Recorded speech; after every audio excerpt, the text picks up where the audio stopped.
अस्सलामु वालेकुम प्यारे दोस्तों, आज का वीडियो बड़ा ही सनसनीखेज है। आज का वीडियो अल्लाह के एक ऐसे करिश्मे के बारे में है जिसको जानकर और सुनकर यकीनन आपका ईमान ताज़ा हो जाएगा। आसमान में हुआ अल्लाह का करिश्मा। ऐसा करिश्मा आसमान में हुआ कि गैर मुस्लिम भी ईमान ले आया। गैर मुस्लिमों ने भी कलमा पढ़कर इस्लाम कबूल कर लिया, इस्लाम को एक्सेप्ट कर लिया।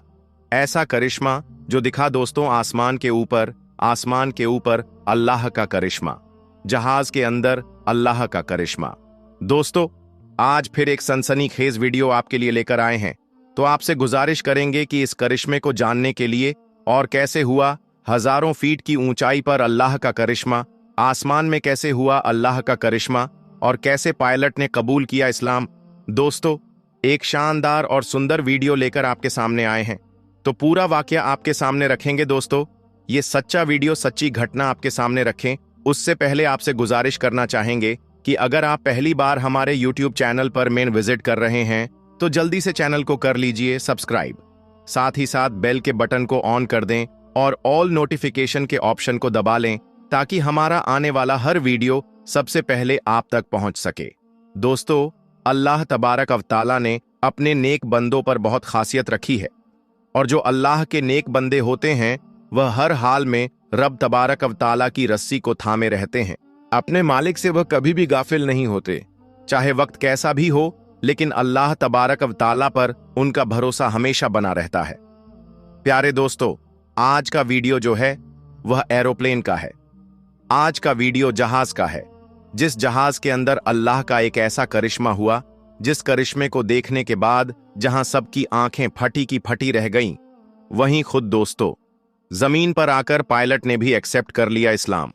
प्यारे दोस्तों, आज का वाकया अभी कुछ साल पहले का वाकया है कि कैसे जहाज के अंदर एक ऐसी घटना होती है जो सबको हक्का बक्का कर देती है। जहाज के अंदर एक ऐसी घटना होती है जो सबको झकझोर कर रख देती है।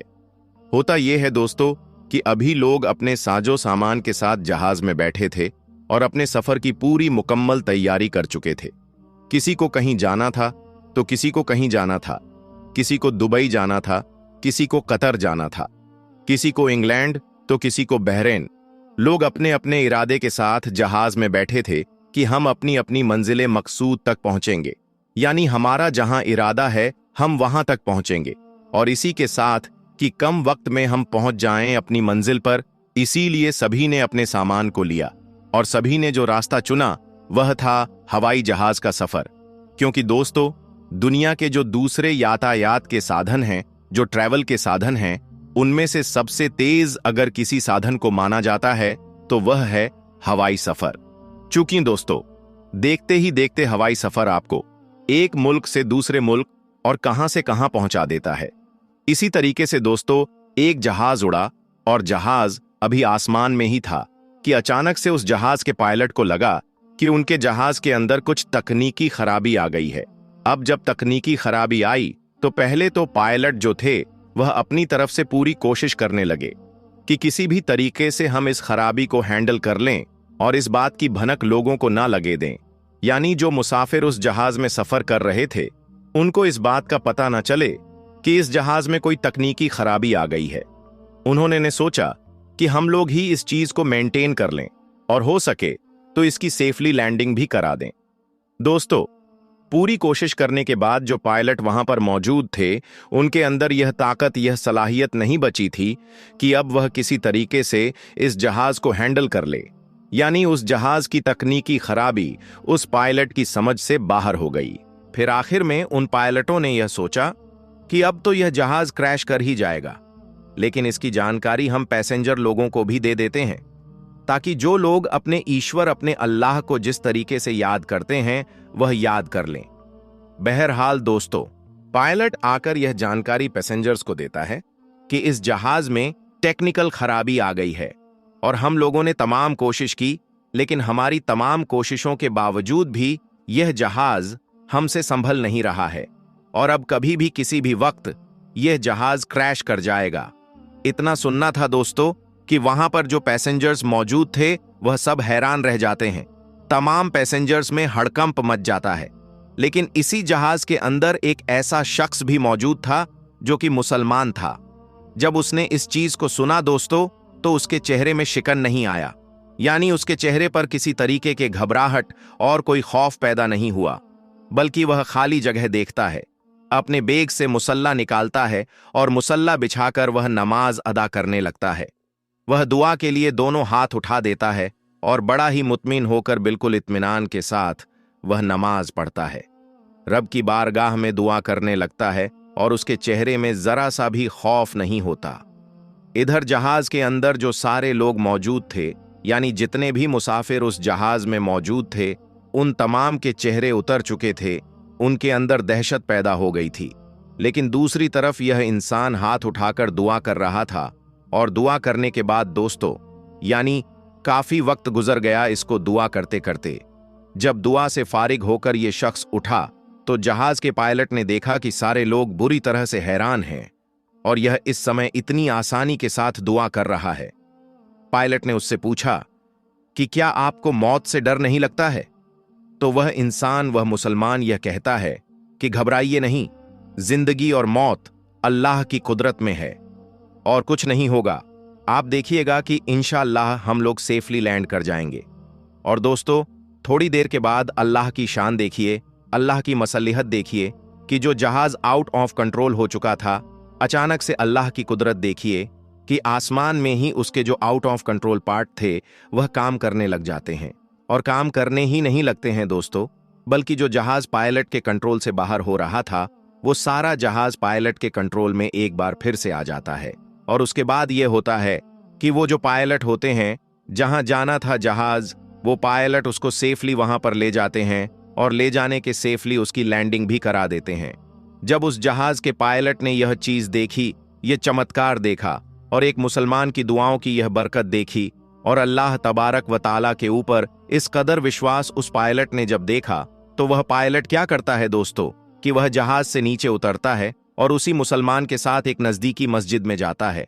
और मस्जिद में जाने के बाद वह पायलट कलमा पढ़कर मुसलमान हो जाता है। दोस्तों, अगर आपको यह लग रहा होगा कि मैं कैसी मनगढ़ंत बातें कही हैं, तो आप इस तरीके के नाम के साथ वीडियो को YouTube या Google में आप सर्च कर सकते हैं, जहां पर आपको बहुत सारी वीडियोस मिल जाएंगी। और यह वाकया, यह करिश्मा जो है दोस्तों, ये कोई बहुत ज्यादा पुराना नहीं है, बल्कि अभी कुछ साल पुराना है, जहां एक मुसलमान के इरादे ने, एक मुसलमान की दुआओं ने, जहां सैकड़ों लोगों की जिंदगी भी बचाई। और पायलट जो कि गैर मुस्लिम था, वह भी इस करिश्मे को देखकर, चमत्कार को देखकर, उसने कलमा पढ़कर इस्लाम कबूल कर लिया। दोस्तों, यह है पावर ऑफ इस्लाम और यह है एक मोमिन की दुआ का असर। अल्लाह ताला तमाम ही दुनिया में इस्लाम का बोलबाला फरमाए। हवालात की सलाखों के पीछे से मैं उसे नमाज पढ़ता देख रहा था। वह 25-26 साल का खूबसूरत नौजवान कत्ल के मुकदमे में 2 दिन पहले ही यहां लाया गया था, जहां से कुछ दिन की अदालती कार्रवाई के बाद उसे बड़ी जेल मुंतकिल किया जाना था। उसके खिलाफ केस काफी मजबूत था, इसलिए गुमान गालिब था कि 1-2 पेशियों के बाद ही उसे सजाए मौत सुना दी जाएगी। मैं एक आर्मी वाला हूं और पहले दिन ही से मेरा रवैया और लहजा उसके साथ काफी सख्त रहा था, लेकिन उसके लबों पर हमेशा एक दिल मोह लेने वाली मुस्कुराहट होती थी और हमेशा वह मुझे बड़ा समझते हुए अदब से और नरम लहजे में बात करता था। मुझ जैसा सख्त इंसान भी 2 दिन में ही उसके अच्छे अखलाक के सामने हार गया था। अब वह सलाम फेरने के बाद दुआ मांग रहा था कि मैं उसे देखता ही रह गया। वह इस तरह खुशू और खुजू से दुआ मांग रहा था कि यूं लगता था कि जिससे मांग रहा है वो उसके बिल्कुल सामने बैठा हो। दुआ के बाद उसकी नजर मुझ पर पड़ी तो उसके होठों पर वही मुस्कुराहट नमूदार हुई। वह उठकर मेरे पास आया और हमेशा की तरह मेरा हाल पूछा। आज खिलाफे मामूल मेरा लहजा काफी नरम था। बातों ही बातों के दौरान मैंने उससे पूछा कि क्या वाकई उसने कत्ल जैसा जुर्म किया है, क्योंकि मुझे उसकी मासूमियत से नहीं लग रहा था कि वह कत्ल जैसा जुर्म कर सकता है। एक इंसान का कत्ल पूरी इंसानियत का कत्ल है, तो फिर मैं ऐसा घिनौना जुर्म कैसे कर सकता हूं? उसने मुस्कुराते हुए जवाब दिया। तो फिर मैंने सवालिया नजरों से उसकी तरफ देखा। जब अल्लाह इस दुनिया में किसी को पावर देता है ना, तो अक्सर लोग भूल जाते हैं कि यह पावर अल्लाह की तरफ से अमानत है, मगर वह उन सब को अपना कमाल और हक समझ बैठते हैं। मेरे साथ भी ऐसा ही हुआ। हमारे इलाके के एक बाअसर इंसान ने कत्ल कर दिया। इत्तेफाक से मैं वहां से चंद कदम ही दूर था, इसलिए उसने मुझ पर झूठा इल्जाम लगा दिया। झूठे गवाह भी तैयार कर लिए गए और आखिरकार मुझे यहां जेल में डाल दिया गया। आर्मी वाले ने पूछा, तो तुम्हारे घर वालों ने कुछ नहीं किया? घर वालों ने अपनी सी कोशिश की, लेकिन वही बात, इस मुआशरे में लोग भी डर के मारे उसी का साथ देते हैं जो ताकतवर होते हैं। वह फिर से मुस्कुराया और मुझे उसके सुकून को देखकर हैरत हुई। तुम्हें डर नहीं लगता? हो सकता है कि कुछ दिनों तक तुम्हें मौत की सजा सुना दी जाए। इंशाअल्लाह मुझे कुछ नहीं होगा। मैंने उसके आगे अपनी अर्जी रख दी है, जिसके सामने बड़े से बड़े बादशाह की भी कोई हैसियत नहीं। उसने यकीन भरे लहजे में जवाब दिया। मैंने फिर से सवालिया नजरों से उसे देखा तो वह कहने लगा कि मैं अपने अल्लाह की बात कर रहा हूं। उसे मेरे बेगुनाही का पता है और वह मुझे कुछ नहीं होने देगा। उसके हर हर लफ्ज से मोहब्बत टपक रही थी। तुम्हें यकीन है कि काम हो जाएगा? अगर ना हुआ तो? मैंने उससे पूछा। जब उसे मांगा जाता है ना, तो फिर शक में नहीं पड़ते कि वह कबूल नहीं करेगा। सब कुछ उस पर छोड़कर इंतजार करते हैं। उसके लहजे में यकीन ही यकीन था। मैं बस उसके चेहरे को तकता ही रह गया। इससे पहले अल्लाह पर इतना यकीन शायद ही किसी में देखा हो। 3 दिन और गुजर गए। इसी दौरान उसके घर वाले भी उससे मिलने आए थे। वह अपने माँ बाप का इकलौता बेटा था। उसकी माँ का रो रो कर बुरा हाल था, लेकिन उसके सुकून में कोई कमी नहीं आई। वह मुसलसल समझाता रहा कि मैंने अल्लाह के सामने अर्जी रख दी है। उसे पता है मैं बेगुनाह हूं। देख लीजिएगा, वह मुझे कुछ नहीं होने देगा। मैंने अल्लाह पर इतना यकीन इससे पहले सिर्फ पढ़ा ही था, लेकिन कभी नहीं देखा था। मेरे दिल में अब उसके लिए अकीदत के जज्बात पैदा होना शुरू हो गए। शायद अल्लाह की मोहब्बत होती ही ऐसी है जो पत्थर दिल को भी पिघला देती है। फिर जिस दिन उसे अदालत में पेश किया जाना था, उससे एक दिन पहले ही अजीब वाकया पेश आया। जिस शख्स ने खुद कत्ल करके इल्जाम उस पर लगाया था, वह अपनी बीवी और इकलौते बच्चे के साथ गाड़ी में कहीं जा रहा था कि उसके साथ एक खौफनाक हादसा पेश आया, जिसके नतीजे में उसकी बीवी और बच्चे तो मौके पर ही मर गए और उसे जख्मी हालत में हॉस्पिटल में एडमिट कर दिया गया। काफी घंटों में होश में आने के बाद उसे बीवी और बच्चे के मरने की खबर मिली तो उसकी हालत और बिगड़ गई। इसी जानकी के आलम में उसे कुछ याद आया। उसने चीखकर करीब में मौजूद डॉक्टर को उसकी वीडियो बनाने का कहा। जिद करने पर डॉक्टर ने नर्स को वीडियो बनाने का इशारा किया तो उसने वीडियो में बड़ी मुश्किल से अपने जुर्म को कबूल किया और उस नौजवान को बेगुनाह करार देकर हाथ जोड़कर माफी भी मांगी। उसने डॉक्टर से वादा किया कि वह यह वीडियो जरूर पुलिस स्टेशन लेकर जाएगा। शायद बीवी बच्चों के मर जाने के बाद और अपनी हालत का इल्म हो जाने के बाद वह इस गुनाह को साथ लेकर मरना नहीं चाहता था। उधर वीडियो पुलिस स्टेशन पहुंची, इधर वह शख्स मर गया। उधर आज अदालत में उस बेगुनाह इंसान की पेशी थी और अदालत के सामने उसकी बेगुनाही का यकीन न करने वाला सबूत वीडियो की शक्ल में मौजूद था। इसीलिए उसे बाइज्जत बरी कर दिया गया। आर्मी वाला नौजवान कहता है कि मैं अदालत के कमरे खड़ा गुमसुम सा सोच रहा था कि अल्लाह उन बंदों की जो सही मानों में उस पर ईमान लाते हैं, उनकी कैसे मदद कर सकता है। उसकी हथकड़ियां खोल दी गईं। उसकी मां रोते हुए उससे लिपट गई और बाप की आंखों में भी आंसू थे। शायद इसी वजह से कि अल्लाह ने उसे उन हालात में तन्हा नहीं छोड़ा था और इस तरह से उसकी मदद की थी जिसका किसी को वहमो गुमान भी नहीं था। दोस्तों, बेशक अल्लाह बड़ा बेनियाज है। अगर आप किसी के साथ जुल्म करेंगे तो उसकी सजा आपको भुगतनी पड़ेगी। अगर आप किसी बेगुनाह इंसान पर कोई इल्जाम लगाते हैं, आप दुनिया में उसे सजा दिलवा सकते हैं, लेकिन यह बात याद रखिएगा कि रोजे महशर अल्लाह की अदालत लगेगी तो उसमें वह अपना मुद्दा बयान करेगा, उसमें वह अपनी बेगुनाही बयान करेगा और बेशक अल्लाह खूब जानता है कि वह बेगुनाह है और आपका यह जुल्म, आपकी यह ज्यादती आपके गले पड़ेगी। इस दुनिया में तो आप इसका मदावा कर सकते हैं, लेकिन रोजे कयामत आप इसका मदावा नहीं कर सकते। बेशक एक इंसान का कत्ल पूरी इंसानियत का कत्ल है। जो चाहे कुछ भी हो, हमारा दीन इस्लाम हमें यह सबक देता है कि किसी को नाहक कत्ल नहीं करना चाहिए, और अगर कुछ गलती खता हो भी जाती है तो उसका इल्जाम किसी दूसरे पर नहीं धरना चाहिए। और प्यारे दोस्तों, इस्लाम में जितनी ताकीद के साथ इंसान के कत्ल की हुर्मत को बयान किया गया, अगर आजकल के दौर को देखा जाए तो इतनी ही बेहुरमती हो रही है। अफसोस कि मामूली सी बातों पर नाहक कत्ल कर दिए जाते हैं, और बाज मुसलमान इस जुर्म का इरतकाब भी दीनी खिदमत समझते हैं। हालांकि कुरान और अहादीस में किसी इंसान को नाहक कत्ल करने पर ऐसी सख्त वईद बयान की गई जो किसी और जुर्म पर बयान नहीं की गई। इस्लामी तालीमात के मुताबिक किसी इंसान को नाहक कत्ल करना शिर्क के बाद सबसे बड़ा गुनाह है, बल्कि बाज उलमा ने सूरह निसा की रोशनी में फरमाया कि किसी मुसलमान को नाहक कत्ल करने वाला मिल्लते इस्लामिया से ही निकल जाता है। हुजूर अकरम सल्लल्लाहु अलैहि वसल्लम ने भी किसी को नाहक कत्ल करने पर बहुत सख्त वईद इरशाद फरमाई है, और उम्मत को इस संगीन गुनाह से बाज रहने की बार बार तलकरीन फरमाई है।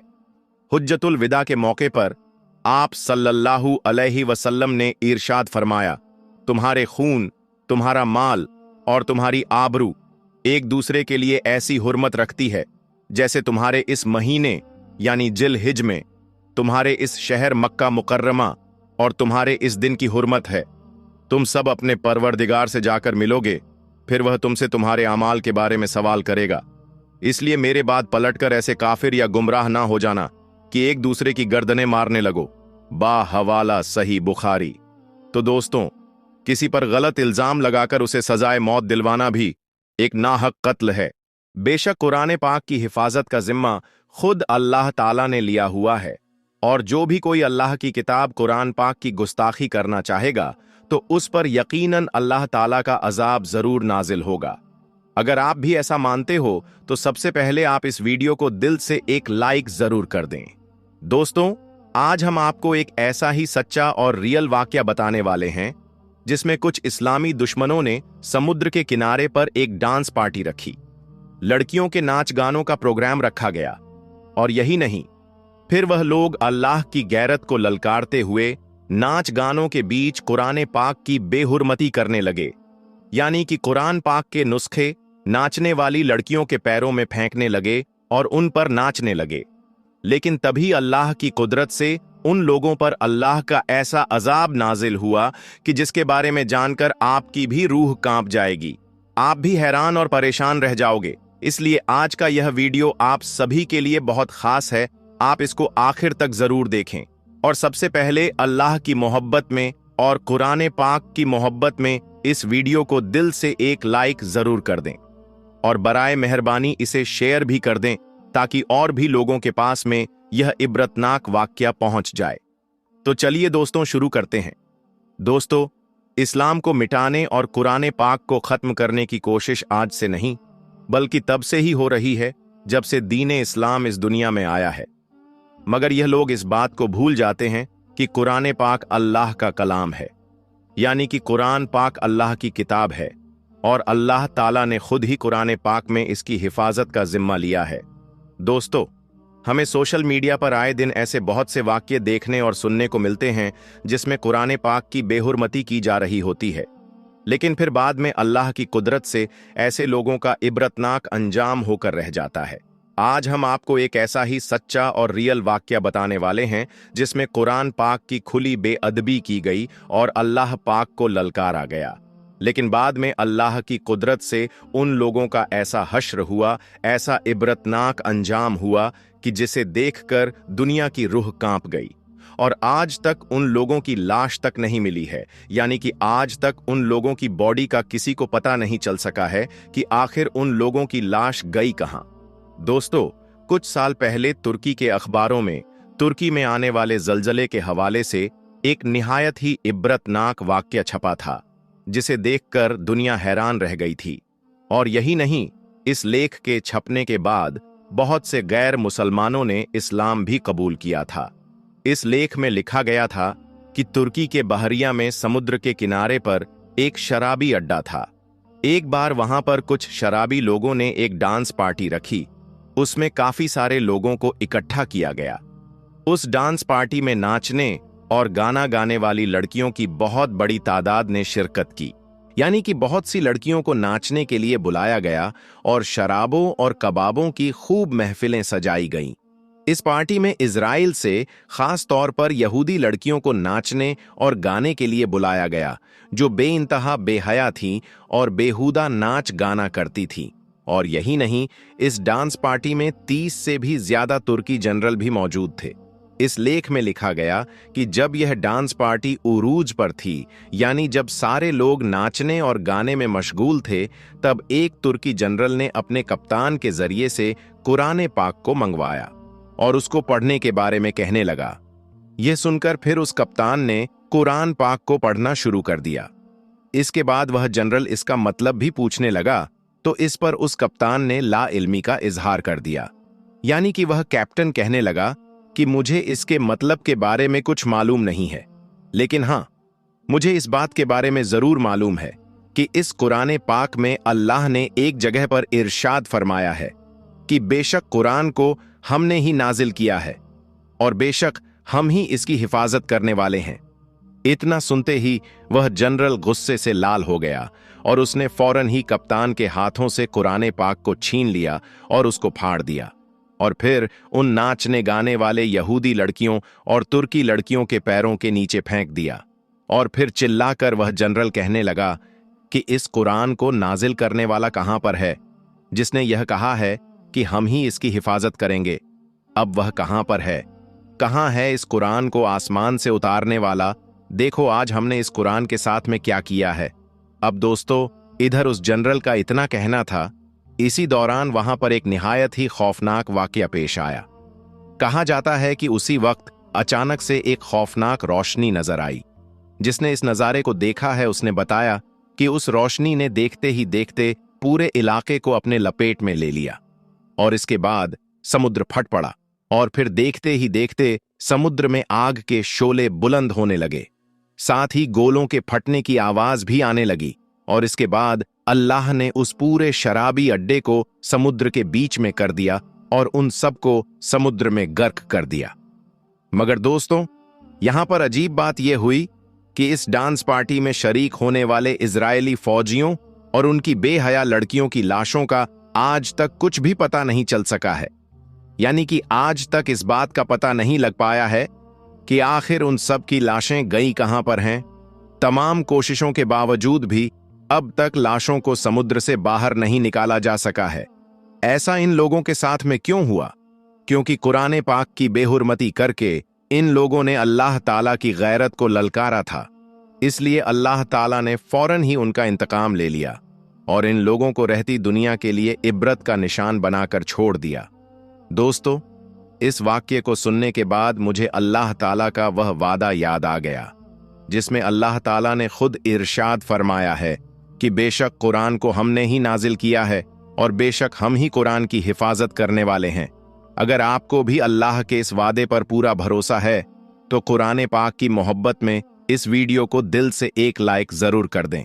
चलिए दोस्तों, अब आपको कुरान पाक का एक और वाक्या बताते हैं जिसे सुनकर भी आपका दिल खुश हो जाएगा और आप अच्छी तरह से समझ जाओगे कि बेशक कुरान पाक को अल्लाह ने नाजिल किया है और अल्लाह ही कुरान करीम की हिफाजत करने वाला है। दोस्तों, अब हम आपको जो वाक्य बताने वाले हैं, यह वाक्य 1973 का बताया जा रहा है। उस वक्त रूस में कम्युनिज्म का राज था। उस वक्त रशियन हुकूमत ने घर में कुरान पाक रखने पर पाबंदी लगा दी थी। मुसलमानों के नमाज पढ़ने पर पाबंदी लगा रखी थी क्योंकि वह इस्लाम से सख्त नफरत करते थे और उनका मानना था कि इस कायनात को बनाने वाला कोई खुदा नहीं है, बल्कि यह दुनिया अपने आप ही बनी है। दोस्तों, उन दिनों में एक मुस्लिम ऑफिसर था जो मास्को शहर में ट्रेनिंग के लिए चला गया। उसने वहां पर जाकर जो कुछ देखा हम उसी की जुबानी बताते हैं। वह मुस्लिम ऑफिसर कहता है कि जब मैं रूस के मास्को शहर में पहुंचा तो वह दिन जुम्मे का था। इसीलिए मैंने वहां पर अपने दोस्तों से कहा कि चलो जुम्मे की नमाज पढ़ने के लिए चलते हैं। तो यह सुनकर वह कहने लगे कि यहां की हुकूमत ने सारी मस्जिदों को बंद करवा दिया है। इस शहर में सिर्फ एक ही मस्जिद ऐसी है जो कभी कभार ही खुलती है। तो यह सुनकर मैं हैरान रह गया और सोचने लगा कि किसी देश की हुकूमत ऐसा कैसे कर सकती है। खैर, उसके बाद में मैंने उस मस्जिद के बारे में पूछा जो कभी कभी खुलती थी, तो उन्होंने मुझे उस मस्जिद का पता बता दिया। पता मालूम करने के बाद में मैं उस मस्जिद की तरफ चल पड़ा। बड़ी मुश्किल से मैं उस मस्जिद के पास पहुंच पाया। मस्जिद के पास जाकर मैंने देखा कि उस मस्जिद के दरवाजे पर तो ताला लगा हुआ था। वहां पर मौजूद लोगों से पूछने पर मालूम चला कि इस मस्जिद के बराबर में रहने वाले शख्स के पास में इसकी चाबी है। फिर मैं उस बराबर वाले शख्स के पास पहुंचा और मस्जिद खोलने के बारे में कहने लगा। मेरी बात सुनकर उस शख्स ने कहा कि मैं मस्जिद का दरवाजा तो खोल दूंगा, लेकिन अगर आपको कोई नुकसान पहुंचा तो इसके जिम्मेदार आप खुद ही होंगे। यह सुनकर मैंने कहा कि देखिए जनाब, मैं अपने देश में भी नमाज पढ़ता था और इंशाअल्लाह यहां पर भी नमाज पढ़ूंगा, चाहे इसके लिए मुझे कुछ भी क्यों ना करना पड़े। यह सुनकर उसने फिर मस्जिद का दरवाजा खोल दिया। दरवाजा खुलते ही मैं मस्जिद के अंदर दाखिल हो गया। मस्जिद के अंदर जाकर मैंने देखा कि मस्जिद के अंदर का माहौल बहुत ही गंदा था। मैंने जल्दी जल्दी मस्जिद के अंदर की सफाई की और उसके बाद में बुलंद आवाज में अजान देना शुरू कर दी। अजान की आवाज सुनकर आसपास के सारे लोग मस्जिद के पास में इकट्ठा हो गए। बच्चे, जवान, बूढ़े सब मस्जिद के दरवाजे पर आकर जमा हो गए, लेकिन डर के मारे कोई भी मस्जिद के अंदर दाखिल नहीं हुआ। बाहर खड़े वह लोग सोचने लगे कि यह कौन शख्स है जो अपनी मौत को पुकार रहा है। अब मैं मस्जिद के अंदर अकेला था, इसलिए फिर मैं जुम्मे की नमाज तो नहीं पढ़ पाया, मगर मैं जौहर की नमाज पढ़कर वापस मस्जिद से बाहर निकल गया। दोस्तों, वह ऑफिसर कहता है कि फिर जब मैं नमाज पढ़कर वहां से वापस आने लगा तो मुझे ऐसा लग रहा था जैसे मैं यहां पर कोई नमाज नहीं पढ़ी है, बल्कि कोई बहुत बड़ा जुर्म कर दिया है। वह लोग इस तरह से मुझको देखने लगे। खैर, उसके बाद में मैंने मस्जिद का दरवाजा वापस बंद किया और उस बराबर वाले शख्स को मस्जिद की चाबियां सौंपने के बाद में वापस चलने लगा। तो इतने में एक बच्चा मेरे पास आया और मुझसे अपने घर चलने की जिद करने लगा। बच्चे की मोहब्बत को देखकर मैं उसको मना नहीं कर पाया, इसलिए मैं उसके साथ में उसके घर की तरफ चल दिया। जैसे ही मैं बच्चे के घर पहुंचा तो उसके वालिदैन ने मेरा खूब अच्छी तरह से इस्तकबाल किया और मुझको खाना वगैरह भी खिलाया। फिर मैंने बातों ही बातों में उस बच्चे से पूछा कि क्या तुमको कुरान पढ़ना आता है? तो वह बच्चा कहने लगा कि हाँ, मुझे कुरान पढ़ना आता है। यह सुनकर फिर मैंने अपनी जेब से कुरान का नुस्खा निकाला और उस बच्चे के सामने उसको खोलकर कहने लगा कि जरा मुझे इसको पढ़कर सुनाओ। अब वह बच्चा कुरान की तरफ देखने लगा, फिर उसने मेरी तरफ देखा और फिर से उसने कुरान की तरफ देखा। यह देखकर मैं समझ गया था कि शायद बच्चे को यह पढ़ना नहीं आ रहा है, इसलिए फिर मैंने कुरान की एक आयत पर अपनी उंगली रखी और फिर उसको सिखाने की नीयत से कहने लगा कि देखो बच्चे, इस तरह से पढ़ो। वह ऑफिसर कहता है कि अभी मैंने एक ही आयत पढ़ी थी कि इसके आगे फिर वह बच्चा फर पढ़ने लगा और फिर कुरान को बगैर देखे ही पढ़ता चला गया। यह देखकर मैं हैरान रह गया। फिर मैंने उसके वालिद से पूछा कि हजरत, यह क्या माजरा है? तो उन्होंने मुस्कुराकर कहा कि देखो, दरअसल बात यह है कि यहां की हुकूमत ने घर में कुरान को रखने पर पाबंदी लगा रखी है। अगर किसी के घर में कुरान पाक की आयत का एक टुकड़ा भी मिल जाता है तो उसके तमाम खानदान का कत्ल कर दिया जाता है। इसी वजह से हम अपने घरों में कुरान को नहीं रख सकते हैं। यह सुनकर मैं और हैरान हुआ और पूछने लगा कि फिर इस बच्चे ने यह कुरान पढ़ना कहां से सीखा? तो उसके वालिद ने मेरी इस हैरत पर जवाब देते हुए कहा कि देखो, हमारे आसपास में ऐसे बहुत से लोग हैं जो कुरान के हाफिज हैं। बस हम अपने बच्चों को उन्हीं के पास में भेज देते हैं और वह हमारे बच्चों को कुरान अपनी जुबानी याद करवा देते हैं, और फिर एक ऐसा वक्त आता है कि हमारे बच्चे भी कुरान के हाफिज बन जाते हैं। उसके वालिद ने बताया कि हमारे यहाँ पर किसी के पास भी कुरान नहीं है, इसी वजह से हमारे बच्चे कुरान को देखकर नहीं पढ़ सकते हैं। और यही वजह थी कि जब आपने हमारे इस बच्चे के सामने कुरान को रखा तो इसको पढ़ना नहीं आया, मगर जैसे ही अपने आयत को पढ़ना शुरू किया तो यह फर पढ़ने लगा। अगर आप इसको नहीं रोकते तो यह आपको पूरा कुरान ही पढ़कर सुना देता। और सिर्फ हमारा यह बच्चा ही नहीं, बल्कि बाहर जो आपको बच्चे दिखाई दे रहे हैं, उनमें से भी ज्यादातर बच्चे आपको कुरान हाफिज ही मिलेंगे। दोस्तों, वह ऑफिसर कहता है कि उसके बाद में मैं उस घर से बाहर निकला और उन बच्चों के पास पहुंच गया और उनसे कुरान सुनाने को कहने लगा। तो यह सुनकर वह बच्चे भी फर कुरान सुनाने लगे। यह देखकर फिर मैंने अपने दिल ही दिल में अल्लाह का शुक्र अदा किया और सोचने लगा कि जालिमों, तुम अल्लाह की किताब कुरान पाक को घरों में रखने पर तो पाबंदी लगा सकते हो, मगर जो कुरान हमारे सीनों में महफूज हो चुका है, तुम उस पर किस तरह से पाबंदी लगाओ। दोस्तों, उस ऑफिसर ने बताया कि यह पूरा माजरा देखने के बाद में मुझे अल्लाह का वह वादा याद आ गया जिसमें अल्लाह ताला ने खुद इरशाद फरमाया है कि बेशक कुरान को हमने ही नाजिल किया है और बेशक हम ही कुरान की हिफाजत करने वाले हैं।